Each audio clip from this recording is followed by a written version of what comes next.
朋友们，大家好！关心时事的朋友们肯定知道，德国新一届政府与中国的关系越来越差，特别是德国绿党政客、德国经济部长，还有德国那个女外交部长，更是令人啧舌。另外还有德国那个自民党的财政部长啊，也是个反中的角色。这届德国政府唯一例外的是德国总理在推行与中国脱钩的政策，当然只是在配合他们的主子那个灯塔国。比如最近才发生的德国内阁决定禁止中国收购德国 Elmos 芯片工厂，以及反对中国远洋参股汉堡港集装箱码头。更可笑的是，对于那个老掉牙的芯片工厂，德国经济部认为如果中国企业收购，会给德国社会秩序以及国家安全造成威胁。他们甚至叫嚣要重新制定更严厉的中国政策，来降低对中国依赖性。另一方面，与这些意识形态至上的连文凭都作假的德国政客相比，德国经济界明显理智得多。这些企业主当然知道中国这个市场对他们意味着什么，从此次陪同肖尔茨访华的商务代表团的阵容就知道了。对德国政府越来越过分的反中与对抗的倾向，德国经济界呢再也坐不住了。比如11月10日，德国8名跨国企业高管站出来，在德国最大的报纸《法兰克福汇报》联名发表文章，强调与中国脱钩不现实，减少对中国依赖不能靠孤立中国来实现。正相反，与中国交往才符合德国利益。这么多大公司的高管站出来呼吁德国政界，这在德国历史上很少发生。可见这些企业家们有多着急，也可见形势是多么危急。他们知道中国才是最值得投资的目的地之一，他们也知道中国这个市场不可或缺，他们当然担心一旦离开中国市场，他们的命运很可能是死路一条，所以必须出来。对于如此罕见的呼吁，德国各大媒体均进行了及时报道，除了法兰克福汇报，还有德国明镜周刊、世界报、时代报等等。由此可见，德国经济界心急如焚，现在出来就是觉得千钧一发必输，出来就火了。包括巴斯夫欧洲公司执行董事会主席博穆勒、西门子首席执行官伯勒人、默克集团首席执行官戈利赫，你看他们都有一个中文名字。博士首席执行官哈腾，通快集团执行董事会主席雷宾格卡穆勒，赫利士集团董事会首席董事长林瑞德，舍弗勒首席执行官洛森菲尔德和汉堡港口与物流股份公司董事长提斯莱特在内的8名德国跨国企业高管在法兰克福汇报上联名发表文章，倡导德国采取的新中国战略应该围绕在实现德国更多的技术领导力、减少依赖的同时，还应该继续与中国保持对话。文章指出，总理肖尔茨访华引发的在德国国内公开讨论的激烈程度表明，塑造德中关系对德国是多么重要。保持对话、交流观点大有裨益，因为它确保了德国联邦政府研议新的中国战略时可以参考广泛的观点和意见。今年正值德中建交50周年，文章回顾了过去50年，德中两国的合作日益密切，互惠互利。中国已经发展成为世界第2大经济体，德国通过技术优势、出口和投资，为中国这一发展做出了贡献。文章指出，德国企业在中国及世界各地的分公司都为加强德国企业自身的竞争力做出了巨大贡献。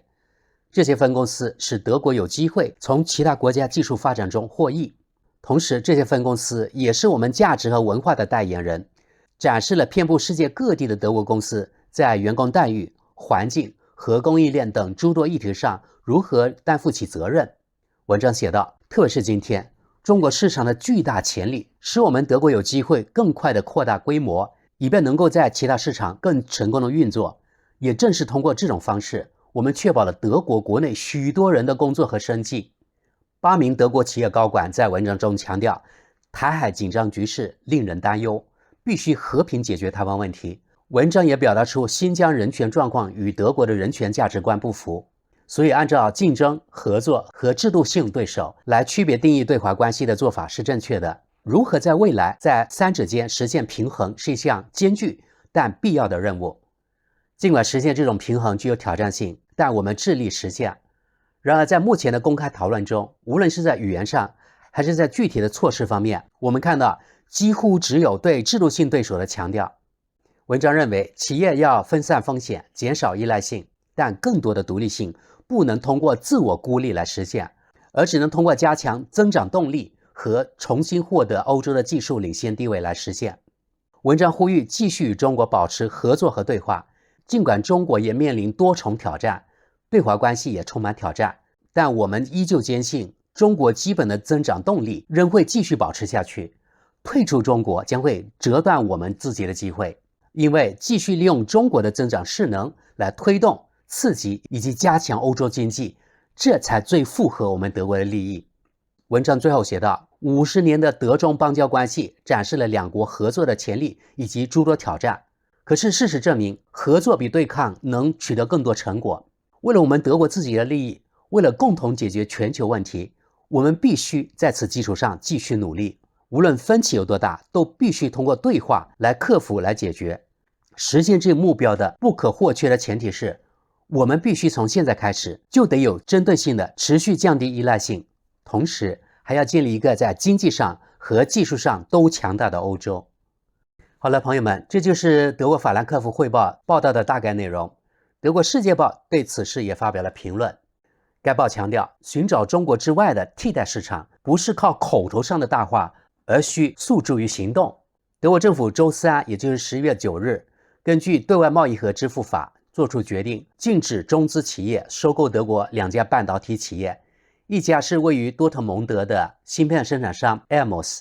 另一家是位于德国巴伐利亚提供温度解决方案的半导体企业 ERS 电子。德国商报发表评论指出，德国政界早就应该挺身而出，阻止中国投资者操控德国国内企业，但仅仅是禁止中国人踏足德国具有战略意义的工业领域是不够的，因为很显然，德国越顽强地捍卫自己的利益，惹得北京不快，北京就越有可能让在华德国企业生意更难做。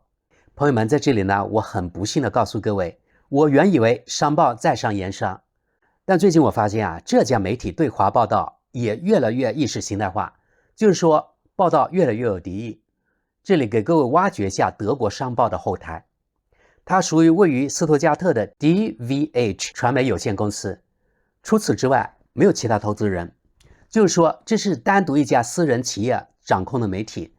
这家公司旗下还拥有位于面向柏林的《每日经报》，以及位于汉堡的面向全德国的德国主流大报《时代报》。可见这是一个对于德国媒体有极高影响力的家庭。想想都可怕呀，想想多可怕呀！一个家庭可以影响全德国的意识形态，这也不难解释。我也观察到了，德国《时代报》的风向也越来越对中国有敌意。这家家族企业的老板是 Dieter von Holzbrink， 是家老牌德国传媒企业的继承人，就是说他的父辈就是干传媒的，属于那种富二代。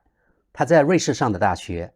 然后像许多德国人一样去美国实习，之后便又回到德国，正式进入传媒界，一直到现在，他的履历与中国没有半点交集。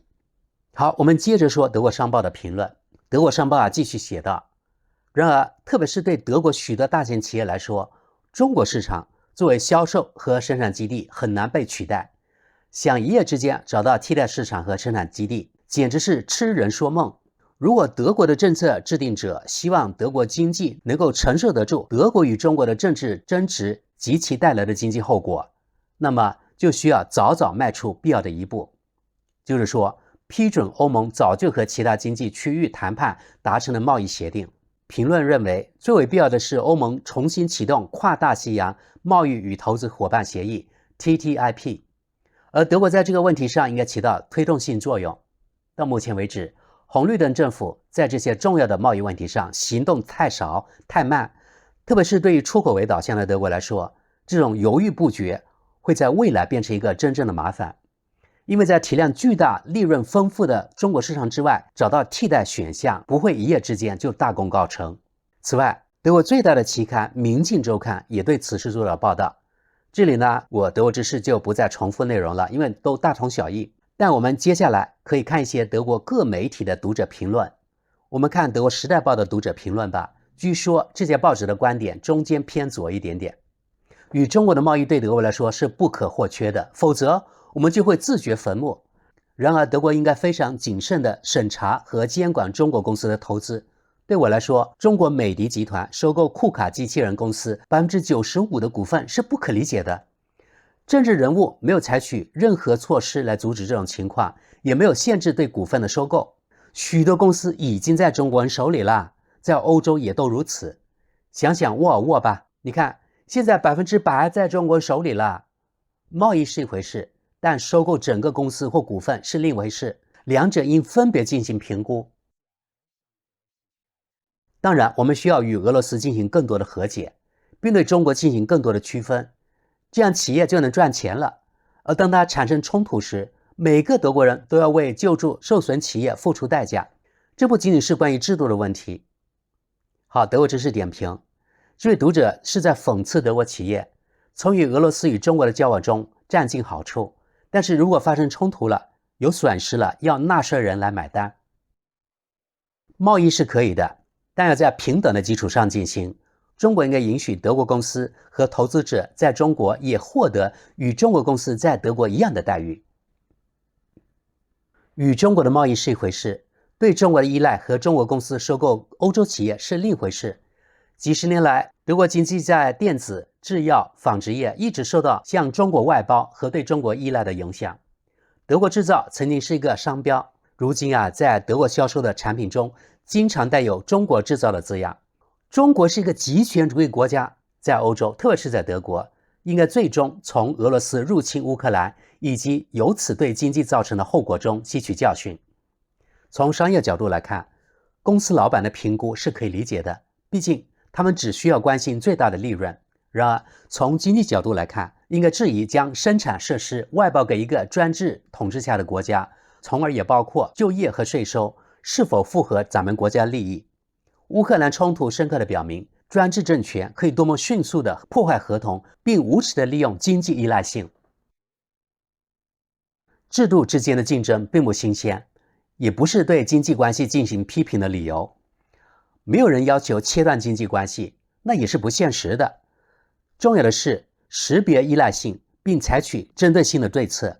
俄罗斯的例子表明，独裁政权准备利用经济关系作为武器，我们必须为此做好准备。德国知识点评，这家中间偏左媒体的读者，有些人讲话好像都一样的口气，像媒体的复读机，我不知道大家有没有注意到。我们现在来看看号称中间稍微偏右的媒体德国《世界报》的读者评论吧。我们可以看到《世界报》只有寥寥12条评论。我们看这条：欧盟和美国应该完全放弃与中国做生意，即使是中国也无法与我们这种市场力量竞争。如果大众汽车和巴斯夫不这么认为，这两位老总可以收拾行李滚到中国去。中国、俄罗斯、朝鲜和伊朗应该被西方无情地罚出红牌。这是完全正确的。中国不能也不应该被孤立，但西方应该团结起来。奥巴马明白了这一点。西方需要一个囊括欧盟、美国、拉丁美洲、太平洋等等的自由贸易区。如果西方想拥有一个接近中国自己那么大的市场的话，今天在中国大学学习的工程师已经超过了美国和欧盟的总和。那些以站不住脚的理由破坏南方共同市场贸易协定的保护主义者，是在反对西方的未来。自由贸易对全球的环境也是最好的，因为对这个地球造成伤害的是人口增长。现在城市化和妇女受教育是世界上任何地方真正降低生育率的唯一原因，这些因素正是自由贸易所促进的。这条比较长，我觉得有道理，所以也翻译出来。在我看来，德国不应该依赖中国，这是正确的，也是重要的，因此必须消除现有的依赖关系，转而与第三方建立可以在合理时间内替代的商业关系。然而，与此同时，美国对德国施加的经济和政治上的美国优先的压力告诉我们，德国不能把自己完全托付给美国或美国认为好的经济伙伴。相反，德国必须与许多伙伴一起在经济上创造高度的多样化。一个重要的但不是决定性的伙伴是中国。我这样说是对我之前关于这个问题的言论是5个多月前发表的某种纠正。当时我还主张德国经济从中国尽可能的退出，因为中国经济不是德国的优先事项。现在我对自己说过的话做出修正，因为美国不再像冷战时期那样仁慈地给同盟的经济大国提供发展平台，取而代之的是，拜登总统的美国民主党政府正在继续执行其前任创立的美国优先政策，虽然现在语气温和，但照样严格执行他前任的政策。我们现在来看看德国明镜周刊的读者留言，大家可以看到有346条。德国明镜周刊永远是德国最多评论的媒体，没有之一。这位读者反驳报道中的这个说法，我们确保就业。他说，是的，确保的就业在中国。真让人无语，我真的不知道说什么好。我们怎么能如此短视呢？与中国的任何伙伴关系都意味着中国自己迟早会出来接管我们，要么通过窃取点子，要么通过收购。日本也在60年前窃取了汽车制造的点子，那么为什么会有恐惧情绪呢？我们必须比竞争对手做得更好。不幸的是，这是个糟糕的借口，特别是由于这些企业高管们没有一个真正关心德国人就业，而是关心利润。我们应继续与中国保持距离，经济也是如此。如果有必要，国家必须制定适当的法律。任何对中国稍有关注的人肯定都会注意到，中国很快也将进入战争状态，进行种族灭绝。继续支持这样一个国家是不负责任的。但是在中国和中国军队中确保就业。此外，到目前为止，没有人要求完全放弃中国的进口，而只是要求多样化。然而，如果中国对台湾发动攻击，将导致我们的经济彻底崩溃。企业高管们做出微不足道的道歉，我们错了。这位读者对报道中这一点做出回应。在内阁开会决定之后，绿党籍的联邦经济部长哈贝克警告说，不要对中国过于天真，中国正越来越多地利用其经济实力进行权力政治化，这可能违背联邦德国的利益。所以这位读者说，如果警告绿党的天真是好的，绿党越来越多的在意识形态上动用他们的政治力量，并可能违背德国工人的利益。是绿党对德国对俄罗斯能源的依赖提出过警告，并反对北溪2号输气管线，这就是先见之明。而现在又是贝尔伯克和哈贝克有先见之明。实际上，把选民的工作留在德国才是社民党自己的利益所在，但多年来一直没有这方面的迹象。好了，德国知识点评，看看这位舔绿党舔得很用力啊，而且给他点赞的人还不少，难怪德国绿党现在在德国支持率仍然那么高。我看了各种民调，现在德国绿党啊，在德国不是第2大党呢，就是第3大党。所以啊，德国的绿卫兵那么多，前途堪忧啊。过去我们向中国输出工作和技术，进口商品，那是我们自己的愚蠢行为，不能归咎于中国。与中国的贸易关系在原则上没有任何问题，但同样的规则必须适用于投资等。如果欧洲人不被允许在中国自由投资，那么相反当然也是不行的。中国一入侵台湾，在中国的生意就完蛋了，一切都灰飞烟灭。德国企业正在做什么准备来应对这种风险？悲剧性的答案是无视它，因为无能为力，身不由己。而这些都是伟大的商业领袖。洗洗睡吧，朋友们。谁想退出中国啊？重要的是，中国停止窃取知识，并就平等合作达成一致。但如果中国对世界进行讹诈和威胁，确保就业也没有用。从中国撤离也许会违背经济界的利益，但肯定是为了德国工人的利益，否则可能仍然能够廉价购买，但将不再有就业机会来进行购买。欧洲最终应该为欧洲着想，大部分的贸易和经济应该留在欧洲内部，出口和进口应该是平衡的，不应该出现依赖性。在能源领域，这仍旧是个白日梦，在稀土等方面也是如此，但这必须是去依赖性的一个目标。是的，企业警告不要从中国撤离，但有一个小问题，来自德国之声的消息，除了中国，全世界都在尝试与病毒共存。北京的清零政策及长期封城，不断的做核酸和旅行限制，吓跑了中国的外籍人士，很难找到愿意外派到中国的人。早在2011年在那里待了9年之后，我就离开了中国。我的熟人或同事没有一个人愿意再去那里工作。习近平已经把中国变成了他唯一大权在握的帝国。中国在自己的国家不再需要外国人，因为他们能够收购国外的公司，包括雇员。对中国来说，除了少数例外，教民众学习英语也不再有意义。但世界上其他国家将在未来几年学习普通话。好了，朋友们，咱们今天的翻译分享就到这里。在节目最后，我想提一点，德国媒体报道，习近平主席将在印尼举行的 G20 峰会上与拜登见面，这本来是很好的事情。但德国媒体说，拜登将给习近平画出红线，什么能做，什么不能做，要给习近平一个下马威。看到这里，我不禁哑然失笑。看来西方文化永远只弱智的从暴力出发，永远不懂得2300年前中国军事家孙子就已经总结出了凝聚中国人智慧的不战而屈人之兵的战术。那时候拜登的祖先恐怕还在树上与猴子们为伍。习拜会其实呢，就是东西方文明的交锋，两种文明永远不可能调和。我看拜登他这么虚张声势，感觉又弱智又可笑。他们看中国人的迂回战术，以为中国人软弱可欺。本来像西方这样，除了某些高科技还能继续领先之外，很多方面根本就不如中国，但他们仍旧摆出一副咄咄逼人的傻逼样。美国自己问题一大堆，两党内斗不断，社会撕裂，美国的零元购此起彼伏，到处都是持枪的美丽风景线。同时美国的产业空心化，军事方面后勤也跟不上，对自己的一堆问题他们视而不见，拉着他那一帮兔崽子们天天想方设法跟中国过不去。哎呀，说真的，看他们那副猴样，令我真的哭笑不得。我觉得习主席根本就别对拜登抱什么希望，